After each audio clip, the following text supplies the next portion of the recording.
Ini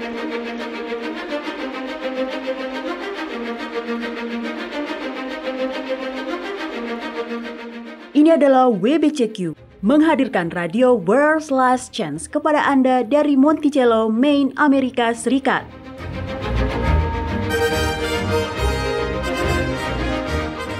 Kejahatan brutal, kerusuhan politik, ketidakstabilan keuangan, semuanya mengarah kepada sebuah krisis yang akan datang, krisis yang belum pernah terjadi sebelumnya. Tetaplah bersama radio World's Last Chance untuk belajar cara Anda dapat bersiap secara rohani menghadapi apa yang berada di depan. Radio WLC mempersiapkan orang untuk menyambut Sang Juru Selamat yang segera kembali.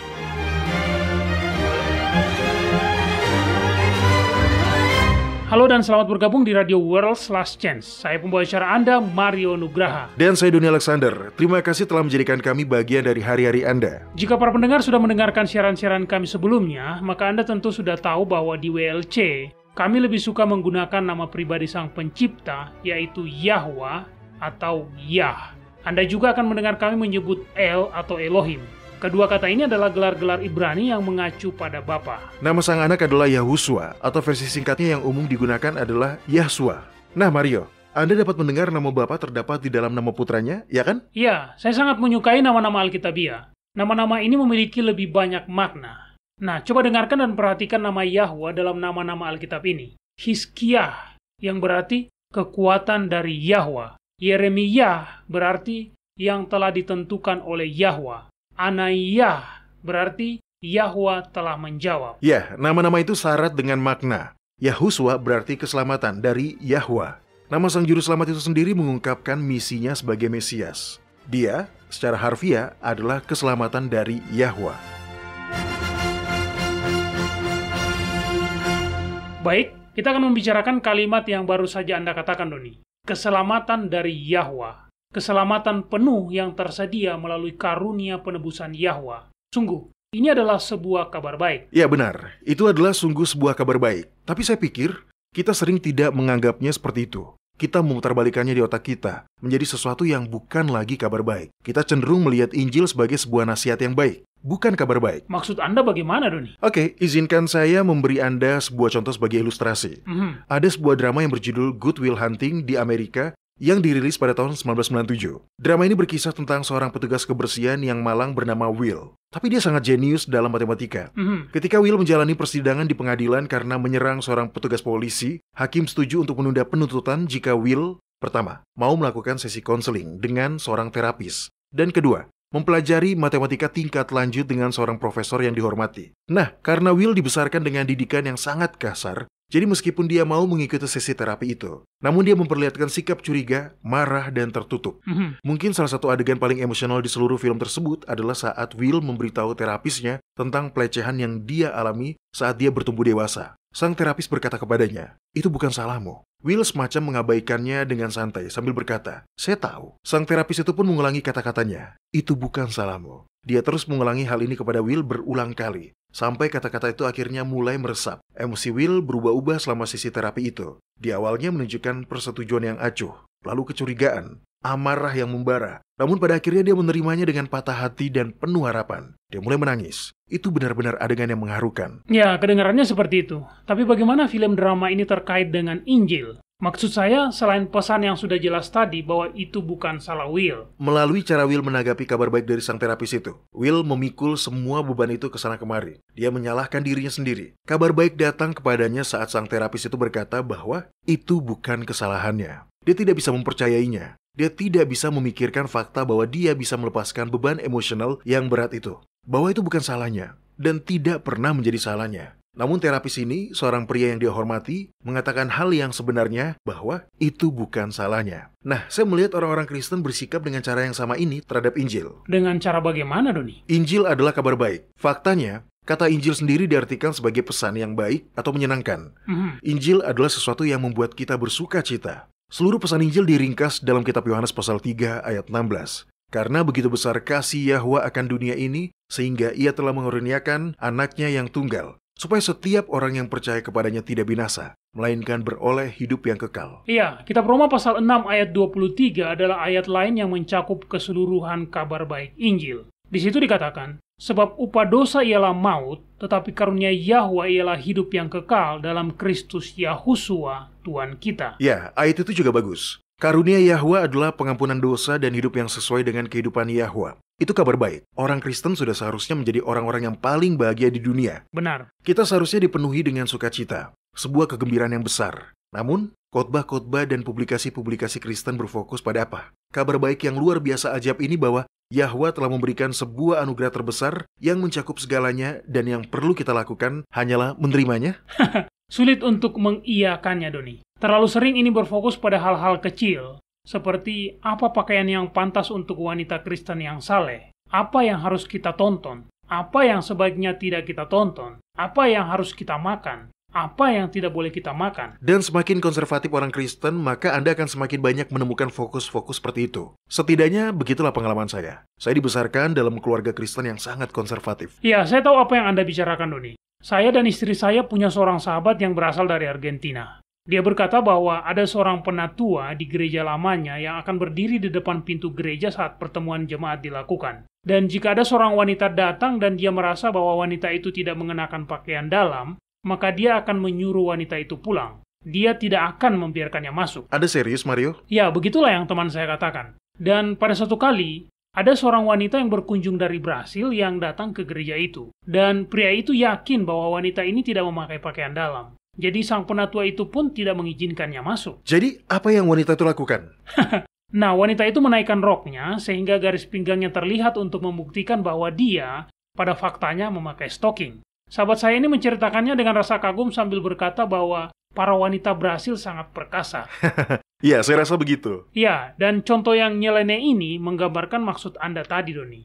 Meskipun dengan cara yang lumayan ekstrim. Kita begitu fokus pada apa yang dilakukan orang Kristen lain, apa yang mereka kenakan, apa yang mereka makan, apa yang tidak mereka lakukan, yang menurut kita seharusnya mereka lakukan, dan dengan melakukan itu semua, kita mengalihkan pandangan kita dari Kristus, dari Dia yang telah disalibkan. Dan ketika itu terjadi, kita telah kehilangan fokus kita, yang seharusnya menjadi fakta bahwa Yahwa telah menyediakan keselamatan yang lengkap dan penuh untuk setiap jiwa yang pernah dilahirkan. Mario dan para pendengar, coba perhatikan. Injil tidak berbicara tentang apa yang harus kita lakukan untuk mendapatkan keselamatan. Sebaliknya, Injil mengumumkan apa yang telah dicapai atas nama kita melalui pemberian anak Yahwa. Disitulah seharusnya fokus kita menetap. Selalu harus di situ. Baik, mari kita bicarakan hal ini lebih dalam. Mario tolong buka kitab Matius pasal 12 dan bacakan ayat 31 untuk kita. Oke. Ayat ini akan menjadi ayat pembuka yang baik dan sungguh menguatkan hati. Oke, saya sudah mendapatkannya. Di sini dikatakan, sebab itu aku berkata kepadamu, segala dosa dan hujat manusia akan diampuni, tetapi hujat terhadap Roh Kudus tidak akan diampuni. Segala dosa dan hujat manusia akan diampuni. Ini sungguh adalah sebuah kabar baik yang sangat kuat. Tidak peduli seberapa dalam Anda telah tenggelam. Tidak peduli berapa kali Anda telah gagal. Janjinya adalah, sekarang Yahusua telah mati untuk dosa-dosa Anda. Jadi setiap dosa dan hujatan Anda telah diampuni. Tunggu sebentar, Roni. Ayat ini tidak mengatakan semuanya. Ada pengecualian di ayat ini. Pengecualiannya adalah penghujatan terhadap Roh Yahwa. Bisakah Anda menjelaskannya sedikit? Bagaimana kita tahu bahwa kita tidak melakukan dosa yang tidak bisa diampuni itu? Apakah Anda masih merasa bersalah saat melakukan sesuatu yang Anda tahu salah? Ketika Anda bertengkar dengan istri Anda atau berselisih dengan anak-anak Anda, apakah itu membuat Anda merasa buruk? Ya, sudah tentu. Maka itu berarti Anda belum melakukan dosa yang tidak bisa diampuni. Terlepas dari bagaimana kita menyebutnya sebagai dosa yang tidak dapat diampuni, dosa yang tidak akan diampuni bukanlah dosa tunggal yang spesifik. Itu adalah dosa ketika seseorang menolak dorongan Roh Yahwa secara berulang kali, hingga hati orang itu menjadi begitu keras, sehingga dia tidak bisa lagi mendengarkan bisikan lembut dari Roh Yahwa. Itulah dosa yang tidak bisa diampuni. Oke, itu masuk akal. Yahwa tidak akan pernah memaksakan keinginan pribadi kita. Jadi jika seseorang telah memilih untuk menjalankan kehendak bebasnya, sampai pada titik di mana dia sudah tidak dapat lagi mendengar dorongan roh, maka apalagi yang tersisa yang harus dilakukan Yahwa? Ya, benar. Karena bukan Roh Yahwa yang berhenti mendorong atau menginsyafkan. Sampai pada penutupan masa pencobaan, Dia tidak akan pernah berhenti merayu setiap individu. Tetapi seseorang yang dapat hidup dalam dosa sampai pada titik di mana hatinya tidak bisa lagi merespon. Ya, adalah mungkin bagi seseorang untuk tinggal di dalam dosa hingga hatinya mengeras dan tidak bisa merespon lagi. Benar, tapi apakah masih ada harapan bagi seseorang yang mendapati dirinya sudah berada dalam situasi seperti itu, Doni? Anda tahu secara intelektual bahwa apa yang Anda lakukan itu salah, tetapi Anda telah melakukannya begitu lama sehingga rasa berdosa sudah tidak bisa lagi Anda rasakan. Tentu saja, saya tahu saya sudah mengutip banyak dari kitab Yeskiel pasal 36, tetapi itu karena pasal ini memang dengan gamblang telah menjelaskan pekerjaan Yahwa di dalam hati kita. Jadi tolong buka dan bacakan ayat 25-27, Mario. Apa yang dikatakan oleh ayat-ayat itu? Aku akan mencurahkan kepadamu air jernih yang akan mentahirkan kamu. Dari segala kenajisanmu dan dari semua berhala-berhalamu, aku akan mentahirkan kamu. Kamu akan kuberikan hati yang baru dan roh yang baru di dalam batinmu, dan aku akan menjauhkan dari tubuhmu hati yang keras, dan kuberikan kepadamu hati yang taat. Rohku akan kuberikan diam di dalam batinmu, dan aku akan membuat kamu hidup menurut segala ketetapanku, dan tetap berpegang pada peraturan-peraturanku dan melakukannya. Perhatikan, siapa yang melakukan pekerjaan di sini? Yahwa. Ya, benar. Yahwa lah yang melakukannya. Dia yang mencurahkan air jernih agar kita bisa menjadi tahir. Dia menyucikan kita. Dia yang menjauhkan, apa Mario? Hati yang keras. Ya, dan dia yang memberi kita hati yang baru, di mana dia kemudian menuliskan hukumnya. Dia yang melakukan ini. Benar, bahkan di ayat 29 dia mengatakan, Aku akan melepaskan kamu dari segala dosa kenajisanmu. Itulah kabar baik. Dan semuanya itu telah dikerjakan. Itu sudah selesai. Tidak ada yang tersisa untuk Anda kerjakan. Yahwa tidak akan memaksakan kehendak Anda. Jadi Anda perlu menerimanya. Tetapi semua hal yang harus dilakukan, telah dilakukan. Itu sudah selesai. Yahwa tidak meminta kita untuk membayar harga untuk kedua kalinya ketika kita menerima dengan iman kematian Yahusua atas nama kita. Baik Mario, siapkan Alkitab Anda. Saya ingin kita membacakan beberapa ayat. Bukalah kitab Kolose pasal 2. Di sini, Paulus menjelaskan bagaimana keselamatan bekerja melalui iman. Oke, saya baca dari ayat berapa, Doni? Tolong bacakan dari ayat 8. Hati-hatilah supaya jangan ada yang menawan kamu dengan filsafatnya yang kosong dan palsu, menurut ajaran turun-temurun dan roh-roh dunia, tetapi tidak menurut Kristus.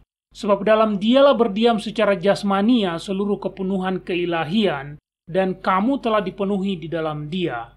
Dialah kepala semua pemerintah dan penguasa. Ya, tradisi dan filosofi buatan manusialah yang mengatakan bahwa Anda harus fokus pada apa yang Anda pakai, pada apa yang Anda makan, pada apa yang Anda lakukan, dan pada apa yang tidak Anda lakukan. Tapi itu semua adalah pengalih-pengalih yang berasal dari iblis. Benar. Kitab suci berkata bahwa kamu telah dipenuhi di dalam Kristus. Sekarang, saat ini juga, Anda telah dipenuhi di dalam Dia. Baik, Mario tolong bacakan ayat selanjutnya. Dalam Dia kamu telah disunat, bukan dengan sunat yang dilakukan oleh manusia, tetapi dengan sunat Kristus, yang terdiri dari penanggalan akan tubuh yang berdosa, karena dengan Dia kamu dikuburkan dalam baptisan, dan di dalam Dia kamu turut dibangkitkan juga oleh kepercayaanmu kepada kerja kuasa Yahwa yang telah membangkitkan Dia dari orang mati. Kamu juga, meskipun dahulu mati oleh pelanggaranmu dan oleh karena tidak disunat secara lahiriah, telah dihidupkan Yahwa bersama-sama dengan Dia, sesudah Ia mengampuni segala pelanggaran kita dengan menghapuskan surat hutang yang oleh ketentuan-ketentuan hukum mendakwa dan mengancam kita. Dan itu ditiadakannya dengan memakukannya pada kayu salib. Ia telah melucuti pemerintah-pemerintah dan penguasa-penguasa dan menjadikan mereka tontonan umum dalam kemenangannya atas mereka. Dengan kata lain, oleh iman, kematian Kristus telah disandangkan pada kita. Itulah yang digambarkan melalui baptisan. Saat kita dicelupkan di dalam air, kita mengalami kematian secara simbolis. Dan kemudian, kita keluar dari dalam air menuju hidup yang baru di dalam Yahusua. Sekali lagi, ini adalah sebuah kesepakatan yang sudah selesai. Yahwa telah membuat kita hidup bersama dengan Yahusua. Jadi, sekarang, upah dari kehidupan Yahusua yang tanpa dosa juga disandangkan pada kita. Inilah kabar baik. Ya, dan itu bukan sekedar nasihat yang baik. Jadi tidak dikatakan kepada kita bahwa karena Yahusua telah mati dan telah mengampuni dosa-dosa Anda, maka Anda perlu melakukan ini dan hal-hal yang lain untuk mempertahankan status keselamatan Anda. Tidak, itu benar-benar telah selesai di kayu salib, dan sekarang satu-satunya hal yang penting adalah bagaimana Anda akan menjawab pertanyaan ini. Apakah Anda mau menerimanya?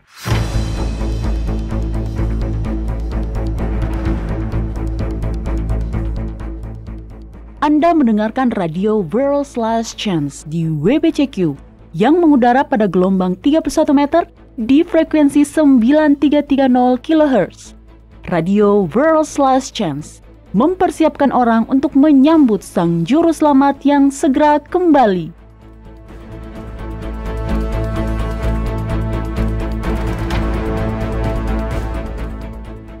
Sebagian besar orang Kristen merayakan kebangkitan Yahusua pada hari Minggu, sementara jutaan orang Yahudi dan umat Protestan pemelihara Sabat beribadah pada hari Sabtu.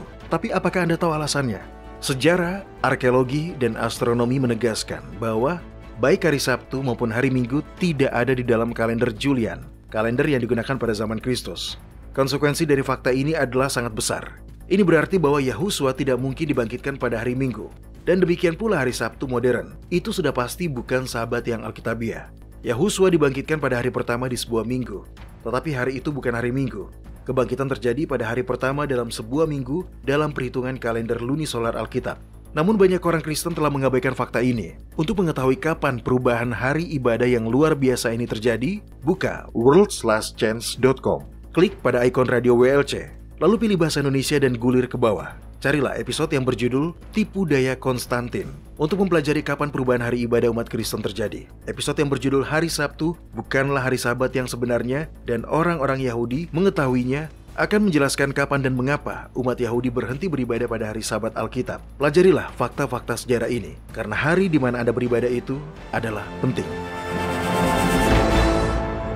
World's Last Chance telah membuat lebih dari 1.500 video dokumenter dalam lebih dari 30 bahasa. Kunjungi situs kami di worldslastchance.com atau nonton videonya pada channel WLC di YouTube.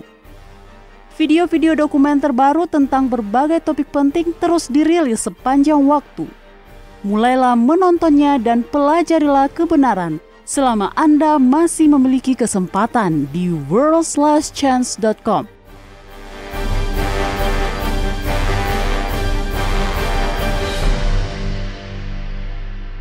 Baik, Mario dan para pendengar, mari kita bicarakan lebih banyak tentang Injil atau kabar baik keselamatan. Seperti yang kita katakan sebelumnya, Injil adalah sebuah kabar baik. Ini bukanlah nasihat tentang apa yang harus saya lakukan atau tidak boleh saya lakukan. Sebaliknya, ini selalu adalah merupakan sebuah berita tentang sesuatu yang telah diselesaikan oleh pihak lain. Jadi kabar baik tentang keselamatan adalah bahwa dalam pandangan Yahwa, kita bukanlah orang-orang berdosa.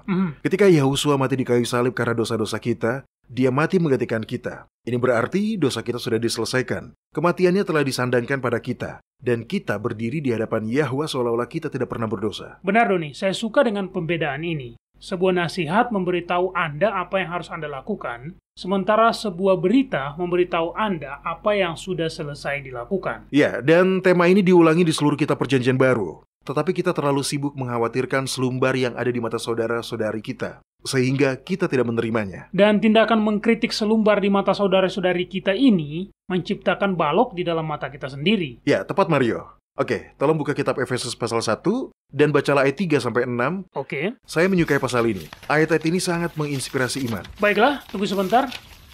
Nah, ini dia. Di sini dikatakan, terpujilah Eloa dan Bapa Tuhan kita Yahusua Kristus yang dalam Kristus telah mengaruniakan kepada kita segala berkat rohani di dalam surga. Sebab di dalam Yahusua, Bapa Yahwa telah memilih kita sebelum dunia dijadikan, supaya kita kudus dan tak bercacat di hadapannya. Dalam kasih, Yahwa telah menentukan kita dari semula melalui Yahusua Kristus untuk menjadi anak-anaknya, sesuai dengan kerelaan kehendaknya, supaya terpujilah kasih karunia-Nya yang mulia, yang olehnya Dia membuat kita telah diterima di dalam yang terkasih. Apakah Anda memperhatikan kalimat terakhir itu? Kita telah diterima di dalam yang terkasih. Benar. Lebih jauh, Paulus di ayat 3 mengatakan, Yahwa telah mengaruniakan kepada kita segala berkat rohani. Ini adalah sebuah anugerah. Ya, itu poin yang bagus, Doni. Kamus tua saya memiliki definisi yang menarik untuk kata berkat. Dengarkan ini. Di sini dikatakan, bagi orang-orang Yahudi, sebuah berkat adalah sebuah hadiah, sebuah pemberian. Biasanya disertai dengan doa yang baik demi kesejahteraan si pemberi, atau itu diberikan sebagai sarana untuk meningkatkan kebahagiaan. Nah, Doni, Ya. begitulah berkat dari Yahwa. Itu adalah sebuah pemberian. Ya, itu sejalan dengan kabar baik Injil. Itu adalah kabar baik. Itu bukan nasihat yang baik. Benar. Sekali lagi, Ini membawa kita kembali ke titik pemahaman bahwa berkat-berkat adalah hal-hal yang telah dicapai demi kita dan sekarang sedang dianugerahkan kepada kita. Dan hadiah apa yang lebih baik selain dari membuat kita diterima di dalam Yang Terkasih? Baik Mario, mari kita lihat kabar baik ini lebih banyak lagi. Buka kitab Roma pasal 8 ayat 1.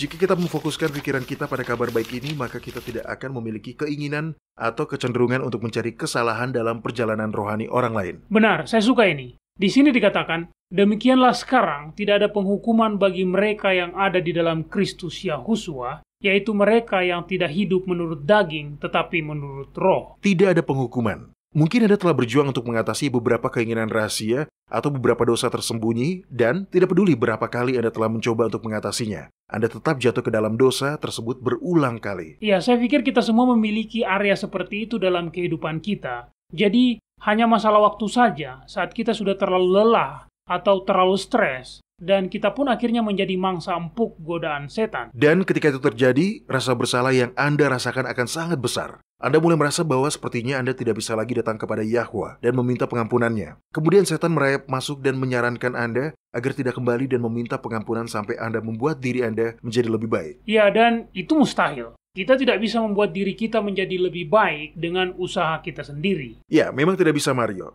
Tetapi ketika kita jatuh berulang kali, lagi dan kita mudah untuk merasa sangat malu, maka kita akan menjauh dari satu-satunya pribadi. Pribadi yang dapat menolong kita yaitu Yahwa. Dia tidak menghukum kita. Tidak peduli berapa kali Anda telah bertobat, hanya untuk jatuh kembali. Dia tetap tidak menghukum. Nah Mario, apa yang Yahusua katakan kepada seorang perempuan yang tertangkap basah melakukan perzinahan? Aku pun tidak menghukum engkau. Ya benar, dia tidak menghukum kita. Itu adalah sebuah hadiah, sebuah anugerah, dan itu kabar baik. Ya, saya tahu apa yang Anda maksud terkait perasaan itu, Doni. Kita merasa harus menjauh dari Yahwa sampai kita bisa, entah bagaimana, membuktikan betapa menyesalnya kita dengan cara berhenti berbuat dosa. Tapi itu konyol. Adalah mustahil bagi siapapun dari kita untuk dapat membuat diri kita menjadi lebih baik dengan jalan menjauh dari Dia. Ya, penerimaan adalah sebuah hadiah yang luar biasa. Betul. Ada satu ayat yang benar-benar menguatkan saya ketika setan menggoda saya untuk berpikir bahwa saya tidak bisa lagi kembali karena saya telah jatuh terlalu dalam. Ayat itu berasal dari kitab Mazmur pasal 103 ayat 14. Di situ dikatakan, karena Dia sendiri tahu kita ini apa, Dia ingat bahwa kita ini debu. Nah, Doni dan para pendengar, saya pikir terlalu sering kita jauh lebih keras pada diri kita sendiri daripada Yahwa. Dan kita pasti lebih keras lagi pada orang lain. Dengan merendahkan orang lain, menghakimi dan mengkritik mereka, kita membuat diri kita terlihat lebih baik di mata kita sendiri. Tetapi itu tidak perlu, karena Yahwa sudah mengetahui kelemahan dan dosa-dosa kita. Dia ingat bahwa kita adalah debu. Itu sebuah ayat yang sangat bagus. Ayat itu dipenuhi dengan pengharapan. Mario, ada baiknya Anda membaca ayat yang lain dalam pasal ini. Tolong mulai dari ayat 8 dan bacakan sampai ayat 17. Para pendengar, jika ada di antara Anda yang pernah merasakan perasaan enggan kembali saat Anda telah jatuh terlalu dalam, atau merasa bahwa dosa-dosa Anda telah menjauhkan Anda dari Yahwa, maka ayat-ayat ini adalah untuk Anda. Kitab Mazmur pasal 103. Tandailah pasal ini dalam Alkitab Anda para pendengar. Mario? Di sini dikatakan, Yahwa adalah penyayang dan pengasih, panjang sabar dan berlimpah kasih setia. Tidak selalu Ia menuntut, dan tidak untuk selama-lamanya Ia mendendam. Tidak dilakukannya kepada kita setimpal dengan dosa kita, dan tidak dibalasnya kepada kita setimpal dengan kesalahan kita. Tetapi setinggi langit di atas bumi, demikian besarnya kasih setianya atas orang-orang yang takut akan Dia. Sejauh timur dari barat, demikian dijauhkannya daripada kita pelanggaran kita. Seperti Bapa sayang kepada anak-anaknya, demikian Yahwa sayang kepada orang-orang yang takut akan Dia. Sebab Dia sendiri tahu apa kita. Dia ingat bahwa kita ini debu. Adapun manusia hari-harinya seperti rumput, seperti bunga di padang, demikianlah ia berbunga. Apabila angin melintasinya, maka ia tidak ada lagi, dan tempatnya tidak mengenalnya lagi. Tetapi kasih Yahwa dari selama-lamanya sampai selama-lamanya atas orang-orang yang takut akan Dia, dan keadilannya bagi anak cucu. Jika Anda enggan kembali karena merasa telah jatuh terlalu dalam, sadarilah bahwa itu adalah kebohongan setan. Yahwa ingin Anda datang kepadanya. Sekarang juga, apa adanya Anda. Itulah kabar baik tentang keselamatan. Itulah Injil keselamatan. Benar, dan masih ada ayat lain yang serupa dengan ini. Tunggu, saya buka dulu. Ayat ini ada di kitab Mika, pasal 6. bukan, pasal 7, ayat 18 dan 19.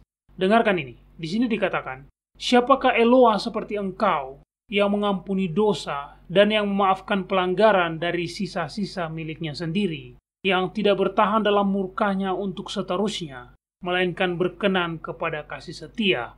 Dia akan kembali menyayangi kita dan menghapuskan kesalahan-kesalahan kita, serta melemparkan segala dosa kita ke dalam tubir-tubir laut. Dan ketika dia melemparkan dosa-dosa kita ke dalam tubir-tubir laut, dia memasang tanda yang berbunyi, dilarang memancing.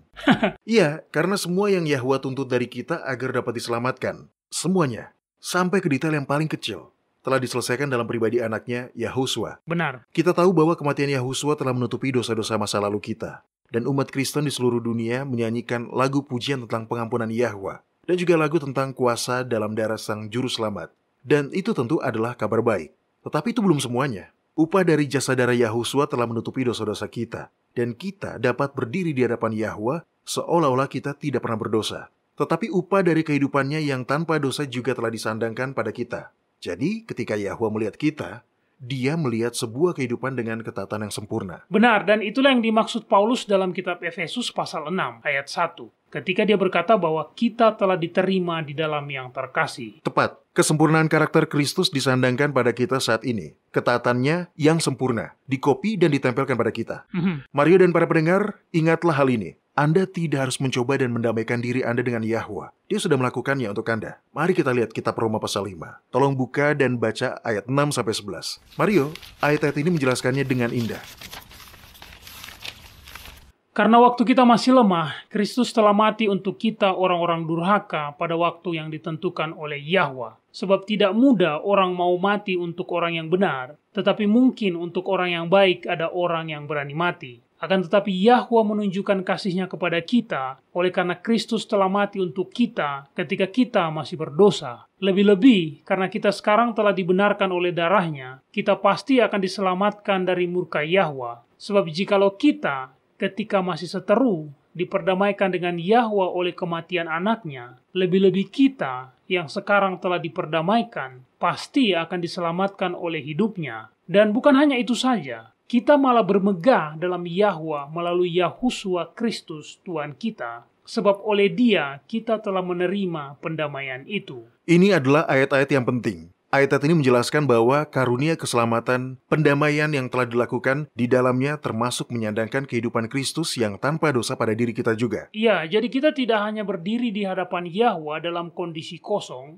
tanpa dosa dan tanpa pahala. Karena upah dari pelayanan Yahuswa yang tidak mementingkan diri sendiri juga telah disandangkan pada kita. Ya, benar. Anda sudah mengerti. Inilah alasan mengapa Yahwa mendesak kita, mari berdamai. Dia menawarkan sesuatu, bukan menuntut sesuatu.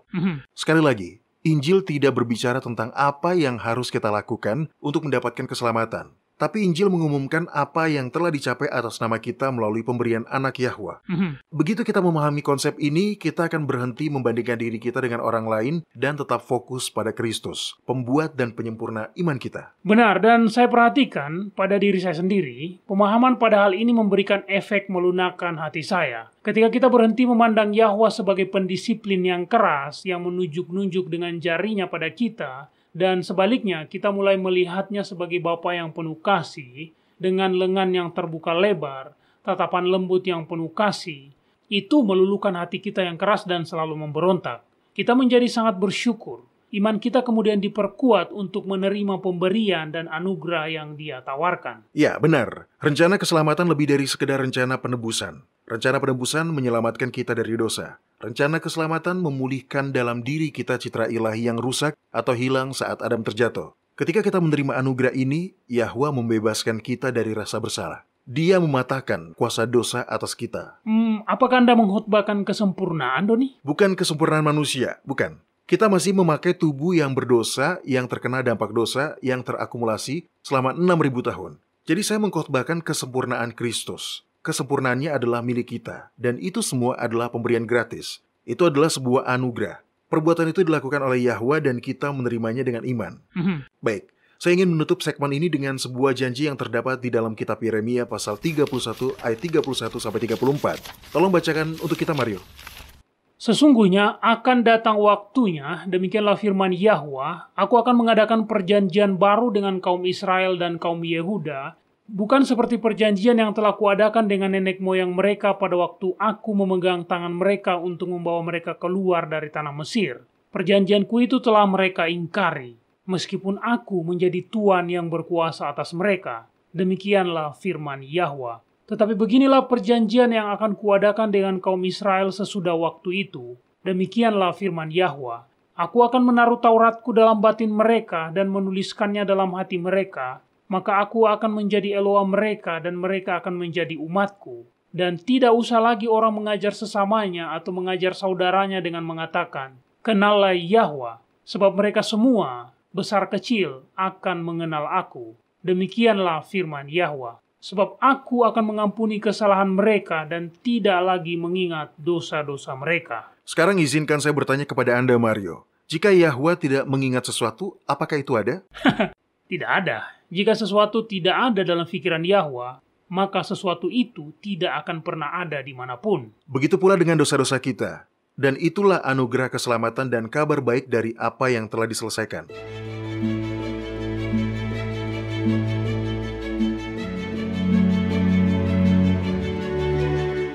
Anda mendengarkan radio World's Last Chance di WBCQ yang mengudara pada gelombang 31 meter di frekuensi 9330 kHz. Radio World's Last Chance mempersiapkan orang untuk menyambut Sang Juru Selamat yang segera kembali.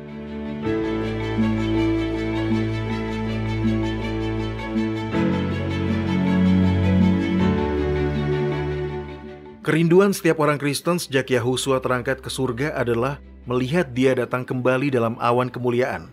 Selama hampir 2000 tahun, orang-orang percaya semasa hidup mengharapkan kembalinya Sang Juru Selamat. Sayangnya, banyak orang yang mulai putus asa.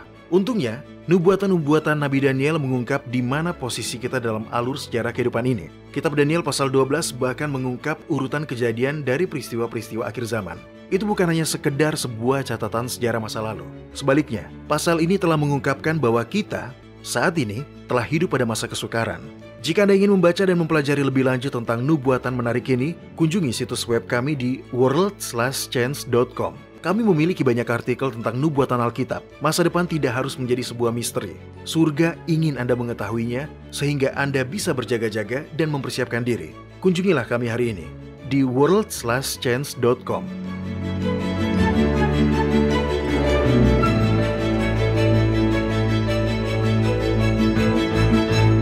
Jika Anda sudah berkomitmen untuk beribadah kepada Yahwa pada hari Sabat kudusnya yang ditentukan dengan kalender lunisolarnya yang ditetapkan pada masa penciptaan, World's Last Chance memiliki aplikasi yang dapat Anda gunakan baik di komputer maupun di smartphone Anda. Aplikasi kalender lunisolar WLC telah dirancang untuk memenuhi kebutuhan para pemelihara Sabat lunar di seluruh dunia. Kunjungilah website kami di worldslastchance.com. dan mulailah menggunakannya hari ini. Anda dapat mengaksesnya secara online dan mengunduhnya ke perangkat Anda atau bahkan memasangnya di website Anda sendiri. Aplikasi kalender lunisolar WLC adalah sebuah bahan yang sangat baik bagi semua orang yang berkomitmen untuk menghormati hari-hari raya Yahwa.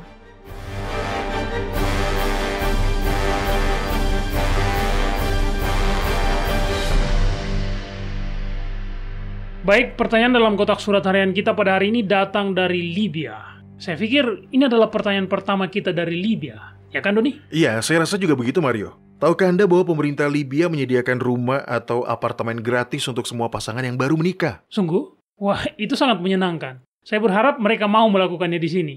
Baik, Hamsa dari Baida, Libya, menyampaikan sebuah pertanyaan. Dia berkata, saya telah mendengarkan dengan penuh minat sebuah program Anda yang berbicara tentang wujud atau bentuk alami Yahusua dan bahwa dia tidak memiliki praeksistensi sebelum kelahirannya. Menurut saya ini agak membingungkan.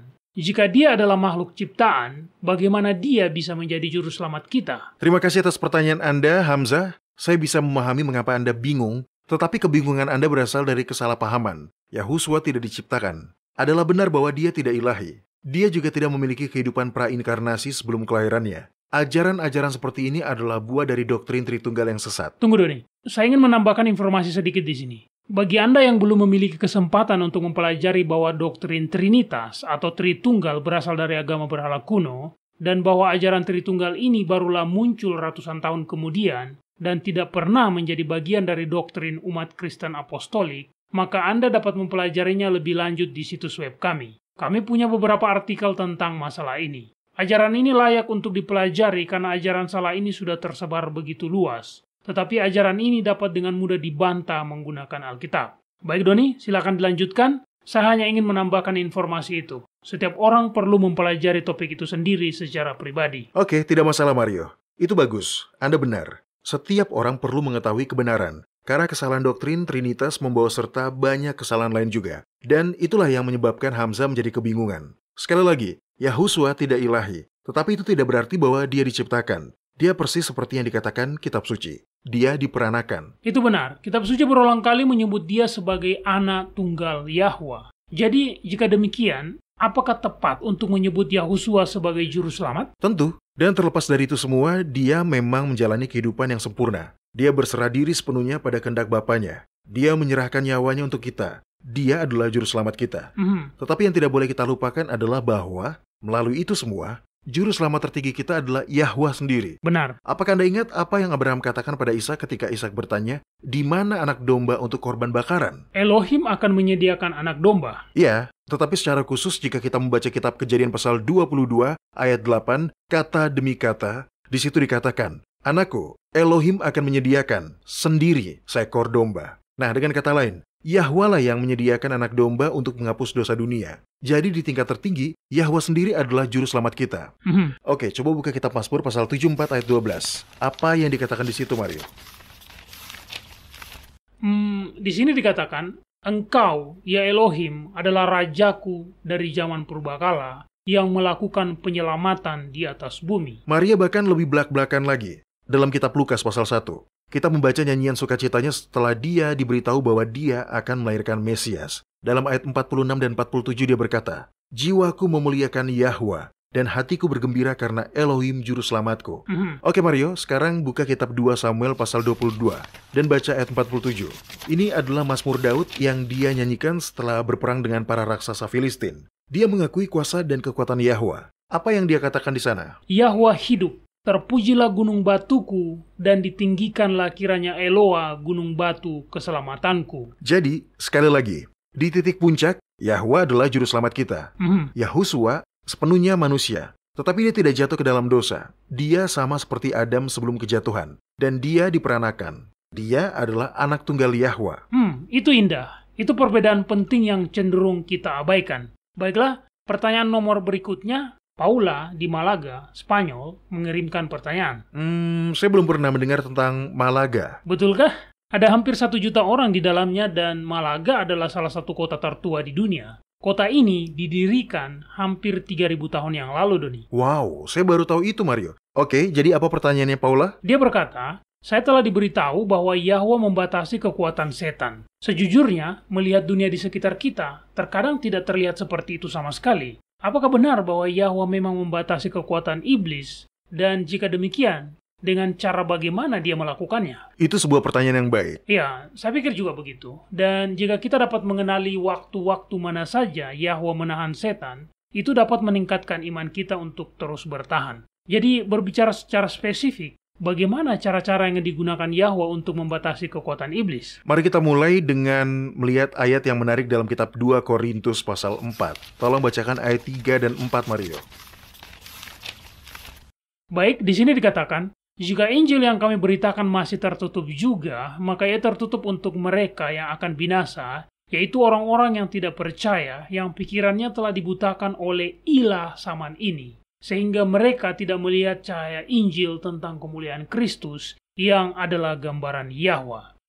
Oke. Bagaimana ayat ini menjawab pertanyaan Paula? Kitab suci dalam ayat tadi mengatakan bahwa setan adalah ilah dari bumi ini. Sebagai ilah dari dunia ini, dia telah membutakan pikiran orang-orang yang tidak percaya. Sebaliknya, kitab Efesus pasal 2 menyatakan perbandingan yang kuat antara orang-orang percaya dan yang tidak percaya. Buka kitab Efesus pasal 2 dan baca ayat 1-6. Ini menjelaskan salah satu cara Yahwa membatasi kuasa setan. Nah, ini dia. Di sini dikatakan, Kamu dahulu sudah mati karena pelanggaran-pelanggaran dan dosa-dosamu. Kamu hidup di dalamnya karena kamu mengikuti jalan dunia ini, karena kamu menaati penguasa kerajaan angkasa, yaitu roh yang sekarang sedang bekerja di antara orang-orang durhaka. Sebenarnya, dahulu kami semua juga terhitung di antara mereka, ketika kami hidup di dalam hawa nafsu daging dan menuruti kehendak daging dan pikiran kami yang jahat. Pada dasarnya, kami adalah orang-orang yang harus dimurkai sama seperti mereka yang lain. Tetapi Yahwa yang kaya dengan rahmat, oleh karena kasih-Nya yang besar yang dilimpahkannya kepada kita, telah menghidupkan kita bersama-sama dengan Kristus, sekalipun kita telah mati oleh kesalahan-kesalahan kita. Oleh kasih karunia kamu diselamatkan, dan di dalam Kristus Yahusua, Dia telah membangkitkan kita juga dan memberikan tempat bersama-sama dengan Dia di tempat surgawi. Kita semua berawal sebagai orang-orang yang mati karena pelanggaran-pelanggaran. Ketika kita mati dalam pelanggaran-pelanggaran kita, setan membutakan pikiran kita pada kebenaran kasih Yahwa untuk kita. Tapi Yahwa tidak menyerah. Dia membuat kita hidup. Sama seperti Dia membangkitkan Yahusua. Dia juga membangkitkan semua orang yang oleh iman telah mati bersama Yahusua. Kemudian, Dia menciptakan kembali pikiran dan hasrat kita dan membangkitkan kita kembali ke dalam kehidupan yang baru melalui iman di dalam jasa Yahusua. Ini adalah cara terbesar Yahwa membatasi kekuatan setan. Jadi pada dasarnya kita memiliki seorang musuh tak terlihat yang bekerja baik secara terselubung di alam pikiran atau secara kasat mata melalui orang-orangnya. Tapi dia hanya bisa bertindak sejauh ini. Iya, betul. Menurut Anda, mengapa setiap orang saat ini sangat rentan terhadap pengaruh setan? Iya, mereka sangat rentan. Coba lihat sekeliling kita dan tidak peduli apapun keyakinan agama Anda, atau bahkan jika Anda tidak beragama, tapi terlihat jelas bahwa seluruh dunia sangat rentan terhadap pengaruh setan. Nah, Anda harus ingat bahwa banyak orang yang tidak percaya bahwa setan itu ada. Akibatnya, mereka tidak benar-benar memandangnya sebagai ancaman. Jika Anda berpikir iblis hanyalah dongeng Kristen yang dirancang untuk menakut-nakuti anak-anak, Anda tidak akan menanggapi ancaman itu dengan serius. Iya, jika Anda bisa melihat ancamannya, lebih mudah untuk melawan. Dan sebaliknya, jika ancamannya tidak terlihat, Anda bahkan bisa menganggapnya tidak ada. Tetapi apa yang Paulus katakan kepada orang-orang di Efesus dalam kitab Efesus pasal 6 ayat 12, Mario? Saya tidak tahu, Doni. Tunggu, saya buka dulu. Oh ya, ayat ini. Di sini dikatakan, karena perjuangan kita bukanlah melawan darah dan daging, tetapi melawan pemerintah-pemerintah, melawan penguasa-penguasa, melawan penghulu-penghulu dunia yang gelap ini, melawan roh-roh jahat di udara. Ancamannya sangat nyata, tetapi itu hanya bisa dilihat dengan mata iman. Nah, silakan baca ayat 13, Mario. Sebab itu, ambillah seluruh perlengkapan senjata Yahwa, supaya kamu dapat mengadakan perlawanan pada hari yang jahat itu dan tetap berdiri, sesudah kamu menyelesaikan segala sesuatu. Perlengkapan senjata Yahwa itu sendiri adalah sebuah hadiah. Itu memberi kita ikat pinggang kebenaran, baju zirah keadilan, dan perisai iman. Semua ini adalah anugerah ilahi. Anugerah diartikan sebagai bantuan yang tidak layak kita terima. Dalam setiap karunia ini, Yahwa membatasi kekuatan setan. Benar, dan ada satu cara yang dapat saya lihat di mana Yahwa membatasi kekuatan setan. Dan cara itu adalah dengan menyinarkan lebih banyak kebenaran ke dalam dunia. Setan memiliki banyak kebohongan, tapi Yahwa juga mencurahkan lebih banyak kebenaran. Ya, benar. Saya tahu bahwa ketika hal-hal buruk terjadi, kita ingin menunjukkan secara spesifik bagaimana Yahwa menyelamatkan nyawa orang-orang, memulihkan kesehatan mereka, menyelamatkan mereka dari keadaan darurat. Dan jangan salah paham, Yahwa pasti melakukan semua ini dan masih akan melakukannya lebih banyak lagi.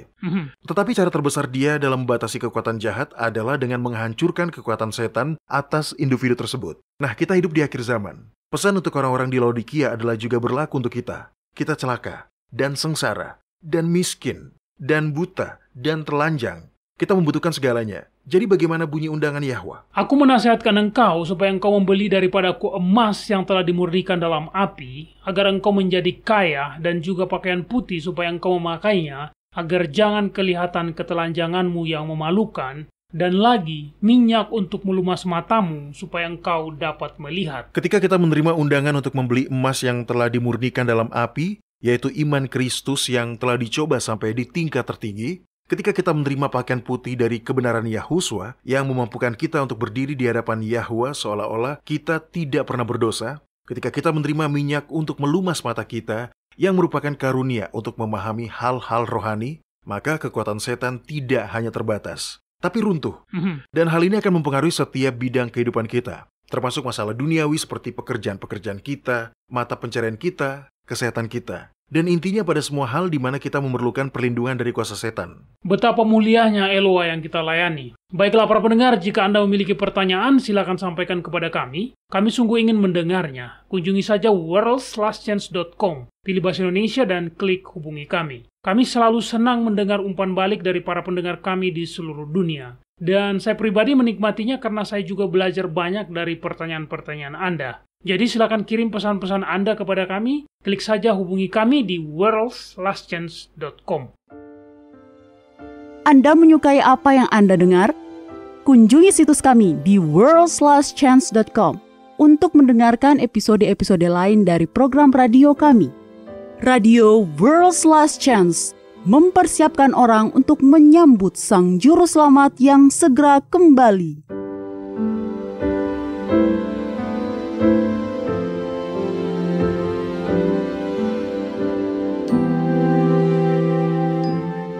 Ini adalah janji harian Anda dari firman Yahwa. Holly Paxley baru saja melahirkan anak keduanya, seorang bayi perempuan. Putranya berusia 2 tahun, dan meskipun dia menjadi semakin sibuk, tapi seharusnya ini menjadi masa-masa yang sangat membahagiakan. Namun, ketika putrinya baru berusia 5 minggu, suaminya memutuskan untuk meninggalkannya. Kemanapun Holly pergi, orang-orang memujinya karena dia memiliki seorang bayi yang cantik. Mereka kagum dengan badan bayinya yang besar dan mereka berpendapat bahwa bayinya pasti makan dengan sangat banyak. Namun, Holly merasa ada yang tidak beres. Dia pun kemudian membuat janji temu dengan seorang dokter anak yang baru. Setelah menjalani pemeriksaan, dokter itu mengejutkannya dengan pertanyaan yang menghancurkan hatinya. Dia bertanya, "Apakah ada riwayat penyakit otot dalam keluarga Anda?" Holly kemudian diberi rujukan ke seorang ahli saraf pediatrik, dan dari saat itu dia pun mulai mendatangi dokter demi dokter, spesialis demi spesialis. Mereka menemui ahli genetik, dokter spesialis pencernaan, ahli endokrin, ahli terapi fisik, ahli terapi bicara, dan beberapa ahli saraf yang lain. Selama 2 tahun, Holly mencari jawaban, tetapi tidak berhasil. Tidak ada yang bisa mengatakan apa yang salah. Tetapi mereka semua mengatakan bahwa sangat kecil kemungkinan gadis kecilnya bisa berjalan dan bahkan sekedar duduk. Akhirnya pada suatu hari, dia merasa tidak sanggup lagi. Holly memutuskan untuk berhenti. Dia sudah mencari jawaban kemana-mana. Dia sudah membawa bayinya ke dokter demi dokter, menjalani tes demi tes, tapi tak ada satupun yang memberi mereka jawaban. Jadi begitulah, dia sudah melakukan semuanya. Dia sudah selesai. Jadi, sambil duduk di mobilnya di tempat parkir seorang dokter yang lain yang baru saja mereka datangi, dia memutuskan untuk melakukan sesuatu yang baru. Dia membuat pilihan untuk sepenuhnya mempercayai Yahwa terkait gadis kecilnya. Dia akan menyerahkan seluruh situasi yang menyakitkan dan penuh tekanan itu kepadanya, dan percaya kepadanya apapun hasilnya. Dia menundukkan kepalanya dalam doa. "Bapa," dia berkata, "aku menyerahkan gadis kecilku kepadamu. Tolong kasihani dia dan sembuhkan dia. Biarlah kehendak-Mu yang terjadi karena saya tidak bisa memulihkannya dengan kemampuanku sendiri." Dalam beberapa hari, anak tersebut mulai menunjukkan perkembangan. Kemudian dia mulai belajar duduk. Hanya dalam waktu 6 minggu, gadis kecilnya telah belajar berdiri, walaupun masih dibantu. Sebulan kemudian, dia bisa berdiri sendiri. Pada saat dia berusia 4 tahun, perkembangannya sudah sama dengan perkembangan anak-anak seusianya yang lain. Hari ini, sebagai anak berusia 10 tahun yang energik, dia jadi penunggang kuda dan mengalahkan saudara laki-lakinya. Holly berkata, dari sekian banyak dokter yang pernah memeriksa anaknya, tidak ada satupun yang bisa menjelaskan kondisi anaknya dengan logika medis. Sebaliknya, mereka menggunakan kata-kata iman dan menyebutnya bayi ajaib. Dan itu benar. Ini adalah urusan Elohim. Begitu saya melepaskan keinginan duniawi saya untuk mengendalikan kondisi itu dan memilih untuk berserah kepada Yahwa, Dia menunjukkan kepada saya betapa berkuasanya Dia. Begitu saya melangkah mundur, Dia masuk. Para pendengar, jika Anda merasa sudah sangat terbebani oleh masalah-masalah kehidupan, serahkanlah kepada Bapa Surgawi Anda yang mengasihi Anda. Kitab Mazmur pasal 55 ayat 23 berkata, "Serahkanlah kuatirmu kepada Yahwa, maka Ia akan memelihara engkau. Tidak untuk selama-lamanya dibiarkannya orang benar itu goyah. Kepada kita telah diberikan janji-janji yang besar dan berharga. Majulah dan mulailah mengaminkannya.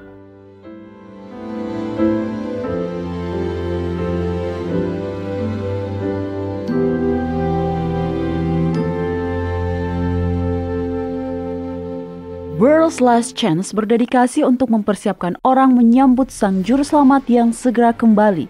Acara siaran radio harian kami tersedia dalam 7 bahasa berbeda dari seluruh dunia dan masih banyak bahasa-bahasa lain lagi yang akan mengudara. Video-video dan artikel-artikel kami telah diterjemahkan ke dalam lebih dari 30 bahasa berbeda. Dan kami tidak hanya fokus pada salah satu poin pengajaran. Kami bersedia untuk bekerja sama dengan surga untuk membawa semua kebenaran ke dunia.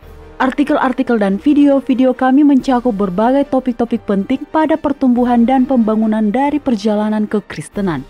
Kami menghadirkan materi yang mencakup kesalehan praktis di dalam kehidupan sehari-hari, doktrin Alkitabiah yang benar-benar hanya didasarkan pada firman Yahwa, kalender Sang Pencipta, dan nubuatan akhir zaman yang penting untuk Anda ketahui. Kami bahkan membahas berbagai macam angin pengajaran yang palsu yang telah digunakan oleh setan untuk menipu banyak orang. Dan mengungkapkan mengapa itu salah dan apa yang benar berdasarkan Alkitab. Kunjungilah kami hari ini di worldslastchance.com. Pelajarilah kebenaran di hari-hari terakhir ini.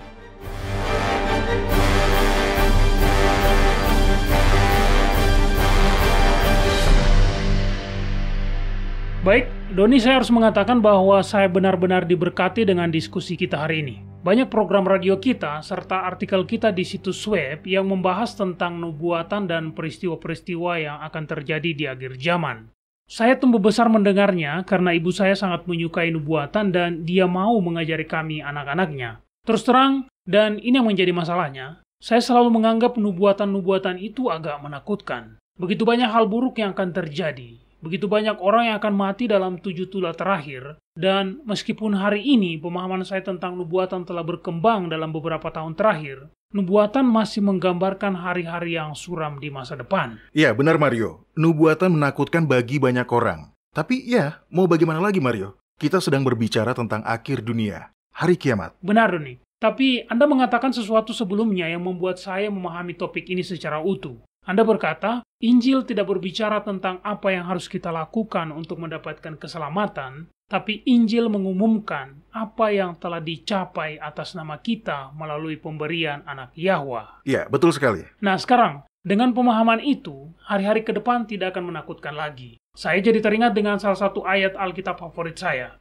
Kitab Roma pasal 8 ayat 31 dan 32, di mana dikatakan, sebab itu, apakah yang akan kita katakan tentang semuanya itu? Jika Yahwa di pihak kita, siapakah yang akan melawan kita? Ia yang tidak menyayangkan anaknya sendiri, tetapi yang menyerahkannya bagi kita semua, bagaimanakah mungkin ia tidak mengaruniakan segala sesuatu kepada kita bersama-sama dengan Dia? Amin. Inilah Injil itu. Ketika kita menerima bahwa kita telah dibenarkan, bahwa secara harfiah semua yang kita butuhkan untuk diselamatkan telah disediakan bagi kita, dan yang perlu kita lakukan hanyalah menerimanya dengan iman, maka tidak ada lagi ruang untuk takut. Pengetahuan seperti ini, realisasi dari kedalaman kasih Yahwa untuk Anda, secara individu, memberikan iman Anda sebuah sawi yang tak tergoyahkan untuk dipegang teguh.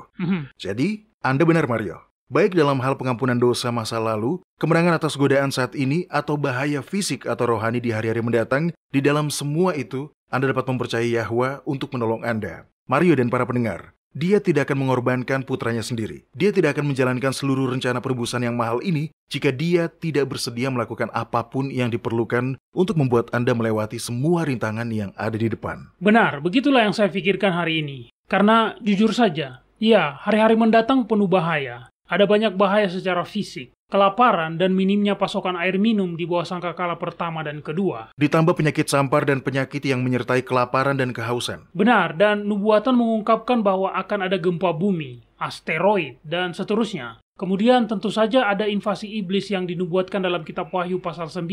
Itu adalah beberapa masalah berat. Setan menyamar menjadi alien. Paus dipromosikan untuk mewakili bangsa-bangsa di bumi dalam pembicaraan damai dengan apa yang disebut alien itu. Dan itu belum semuanya. Dalam keadaan seperti itu, Anda juga akan menghadapi pemaksaan tanda binatang yang bahkan akan dilakukan dengan ancaman kematian. Ada banyak hal yang akan terjadi antara sekarang dan akhir dunia. Saya mengerti mengapa dulu sebagai seorang anak hal itu menakutkan bagi Anda. Bahkan hal ini juga menakutkan bagi orang-orang dewasa. Ya, tapi sekarang kita tidak perlu takut. Karena Yahwa ada di pihak kita, kita tidak perlu takut dibunuh. Kita bahkan tidak perlu takut dengan tipuan akhir zaman dari setan. Walaupun kita tahu itu akan menjadi sangat buruk. Ketika kita menerima anugerah keselamatan Yahwa, kita memiliki perlindungannya, baik secara fisik dan yang jauh lebih penting secara rohani. Hari-hari ke depan akan suram, tapi kita tidak perlu takut karena Yahwa menjaga kita. Ya, benar Mario. Oh iya, Anda masih membuka kitab Roma pasal 8? Iya. Oke, tolong bacakan ayat-ayat yang tersisa, Mario. Baiklah, saya akan memulai sedikit lebih awal di pasal ini,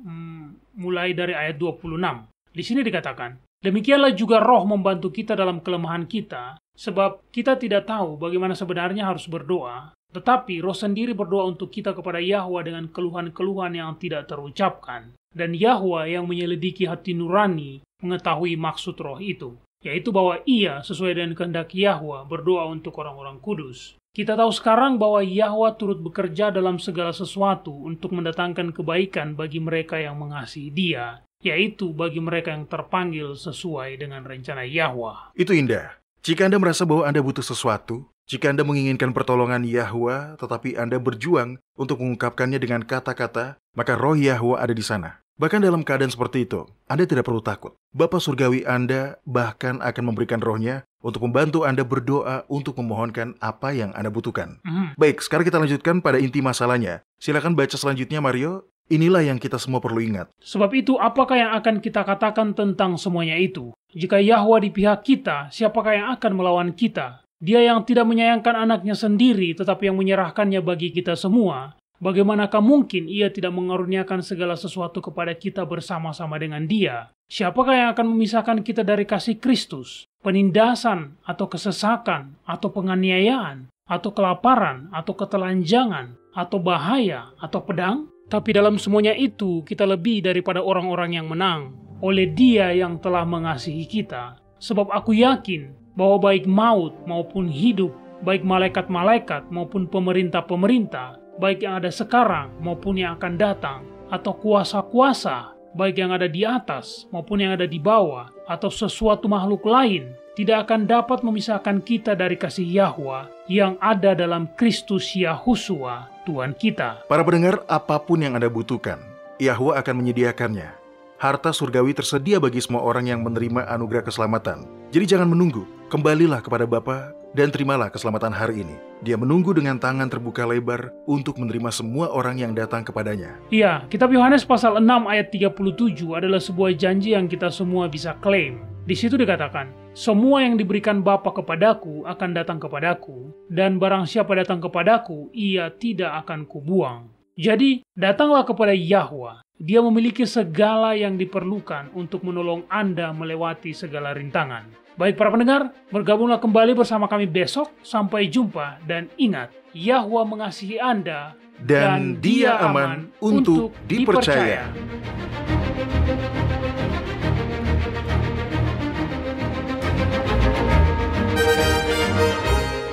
Anda baru saja mendengarkan Radio WLC. Program ini serta episode Radio WLC yang lain tersedia untuk Anda unduh di situs kami. Sangat baik untuk dibagikan pada para sahabat Anda yang mempelajari Alkitab. Ini juga sumber yang bagus bagi orang-orang yang beribadah kepada Yahwa sendirian atau di rumah. Jika Anda ingin mendengarkan program Radio WLC, kunjungi situs kami di worldslastchance.com. Klik ikon Radio WLC di bagian kanan atas beranda. Di sini Anda dapat mengunduh episode dalam bahasa pilihan Anda. Tersedia juga artikel dan video dalam berbagai bahasa. Bergabunglah bersama kami besok untuk menerima berbagai pesan kebenaran lain di WBCQ yang mengudara pada gelombang 31 meter di frekuensi 9330 kHz. Radio World's Last Chance. mempersiapkan orang untuk menyambut sang juru selamat yang segera kembali.